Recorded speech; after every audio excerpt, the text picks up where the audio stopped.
We're joined now by Congressman Khanna. He is a Democrat who represents the California district where Silicon Valley Bank was once headquartered. Good to have you here. I wonder what you make of the Treasury Secretary's remarks. I know you've been in contact with the White House, with Treasury, and with FDIC.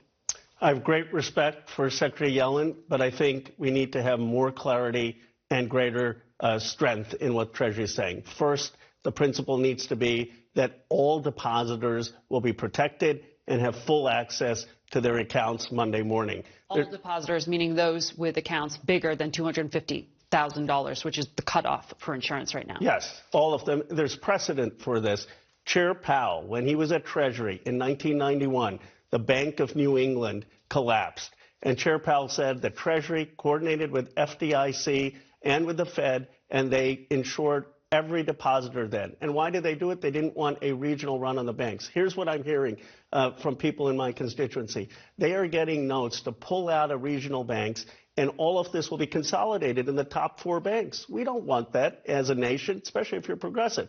The other thing is the payroll companies that are involved. Some of them have 400,000 folks. They're not going to be able to meet payroll if they don't have access to the deposits. And then, go ahead. No, so you wanted to hear from the Treasury Secretary a statement that said the U.S. government will guarantee all depositors?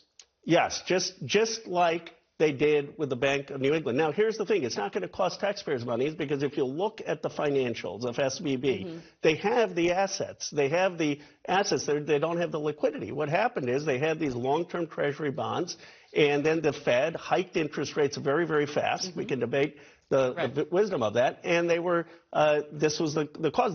Those assets still have value. We need the liquidity. Now, there may have been mismanagement, and we can get into that. But right now, the key thing is for the depositors to have access to those accounts. So the Treasury Secretary also said that acquisitions are an option here. That indicates perhaps a private sector option with another bank or other banks buying up these assets and taking these on.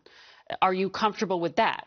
Yes, and that would be the ideal situation, and our delegation that talked to the FDIC last night made that clear. But to have that happen... Is that what FDIC is working on?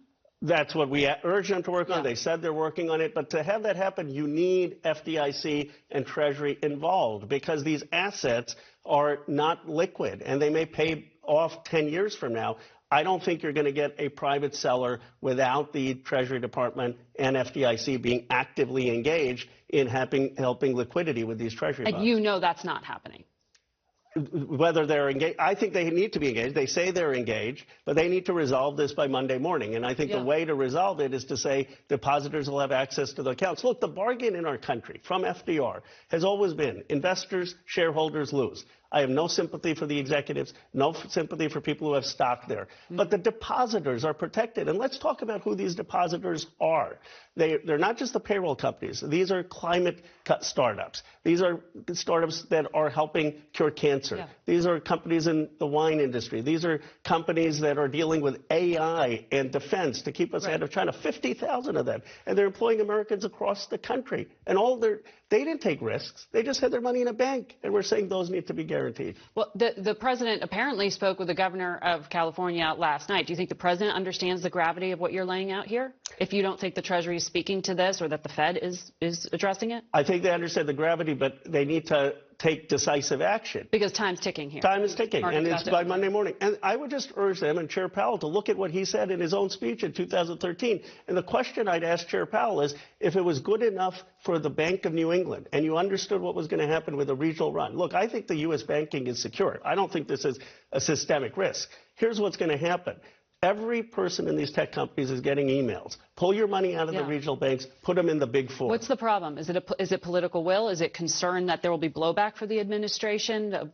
I mean, why wouldn't there be the immediacy? Or are you indicating it's Chair Powell that you know is opposed? No, I don't think. I think it's just that right now things move at the speed of Twitter, and the government doesn't move at that speed. And I think they don't realize what the problem could be and how fast money is moving and the challenge this could be. There is no systemic risk, but there is a risk on consolidation. And by the way, progressives should be the most concerned about this. If you don't want banking sector to be J.P. Morgan, Citibank, Bank of America, and Wells Fargo. Well, it may have to be, right? Is what you're saying. That's what's going to happen if the government doesn't step up here. And it's not going to cost taxpayers because the assets are there. The assets are there. So, which is why you're saying government bailout is not what you're talking about, just to be clear here. You tweeted yesterday the government also needs to investigate short sales by corporate executives. That's betting a stock price is going to go down. Bloomberg also reported that the CEO of SVB Bank, Gregory Becker, sold $3.6 million of stock the day before the company collapsed. What exactly do you think occurred here? Well, first of all, we need all the facts. I do think that money should be clawed back and used for places like Silicon Valley Community Center in my district that has money that clawed they can't get. Clawed back from the CEO, clawed back from the CEO, who I've known.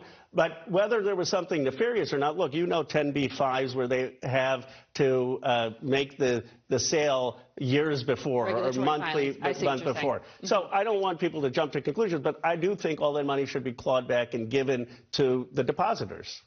To the depositors, insured or otherwise. Insured or otherwise. So what do you think the big picture impact is or could be on the heart of American innovation? I mean, the tech sector is very important to American competitiveness. It means that the companies that are looking for cures to cancer, the companies that are doing the climate work, the companies that are keeping us ahead of China on AI and defense technology, all of them are at risk. Some of them will go under. Some of them are going to be laying people off. It's going to mean people aren't going to be able to make their rents.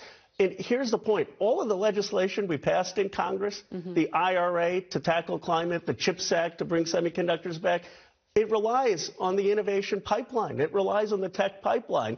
And that is why this is such an important issue. What is hurting it is the rapid rise of interest rates, as well as now this systemic risk. And it's going to hurt the innovation pipeline, and it's going to hurt ordinary people. Well, we are going to watch carefully what's happening in your district. Congressman, thank you for coming on and giving us insight. We wish you luck. Thank you.